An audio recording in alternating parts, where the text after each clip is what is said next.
भारत को एक और धचका, अमेरिका ने आम लेने से इनकार कर दिया।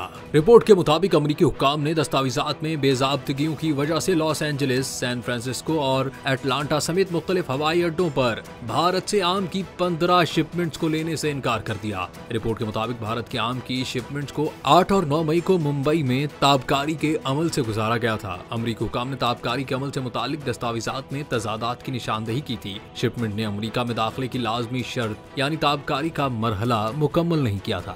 मीडिया रिपोर्ट्स के मुताबिक इसी वजह से बरामद कुनंदगान से कहा गया कि वो या तो कार्गो को तबाह कर दें या उसे दोबारा भारत को बरामद करें, जिस पर उन्होंने आमों को तल्फ करने का फैसला किया है।